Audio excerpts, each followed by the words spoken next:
हर हर महादेव। ओम नमः शिवाय। आज शिवरात्रि है तो उसके लिए मैं आपको एक कथा सुनाती हूँ महाशिवरात्रि की।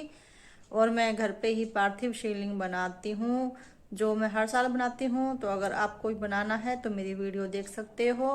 पिछले जो शिवरात्रि थी उसमें मैंने बनाया था, वीडियो भी डाली हुई है। पार्थिव शिवलिंग कैसे बनाते हैं तो आप चेक कर सकते हो। तो आइए चलिए सुनते हैं शिवरात्रि की कथा। अत्यंत प्राचीन काल का विवरण है कि शंकर जी अपने अनेक भक्तों के से घिरे हुए बैठे थे। शिव जी अपने भक्तों से परेशान होकर बड़ी असुविधा महसूस कर रहे थे। वे स्वयं कोई निराकरण नहीं निकालने में असमर्थ थे। अंत में शंकर जी अपने भक्तों से बोले, आप सब अब मेरा पीछा छोड़ें। इस समय जिसे भी जो वर मांगना है वह मांग सकता है, फिर आने का कष्ट ना करें। शिवजी के इस प्रकार कहने पर उनका एक भक्त बोल उठा, हे प्रभु, कृपा कर हमें इतना अवश्य बता दीजिए कि मृत्यु लोक में हम आपके दर्शन किस दिन प्राप्त कर सकेंगे। इस पर शंकर जी कहने लगे, हे भक्तों, शिवरात्रि के दिन संसार के सभी शिवलिंगों में मैं निवास करूंगा। आप सब इस दिन मेरे दर्शन बड़ी सहजता से सुभलता से प्राप्त कर सकेंगे। इस दिन जो भी मेरी पूजा करेगा, बेल पत्र चढ़ावेगा, वह मेरा व्रत रखेगा एवं भजन करेगा, वह मेरे शिवलोक को प्राप्त करेगा।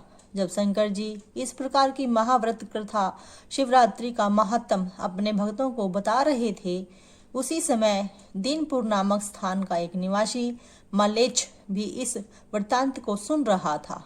उसने शिवरात्रि की व्रत की महानता सुनकर व्रत रखने का कार्यक्रम बनाया, लेकिन संयोगवश वह शिवरात्रि के दिन जंगल में भटक कर मार्ग भूल गया तथा अपने गंतव्य तक पहुँच कर विधि विधान सहित भजन पूजन तथा व्रत के नियम का पालन नहीं कर सका।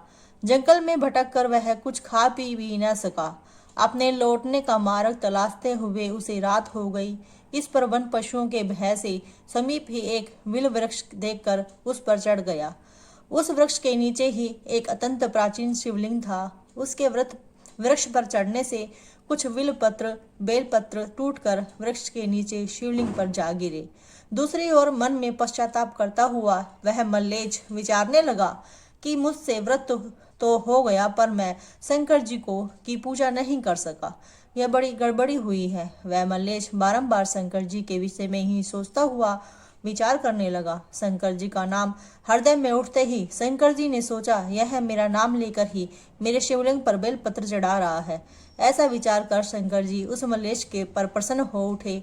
उन्होंने मल्लेच्छ योनि से मुक्ति कर शिव से अपने शिवलिंग में बुला लिया। हे शंकर जी, आपने जिस प्रकार अपने उस मल्लेच्छ भक्त पर कृपा की है, वैसे ही मुझ पर और सभी पर भक्तों पर कृपा करना। जय भोलेनाथ, तेरी सदा ही जय हो। जय भोले बाबा।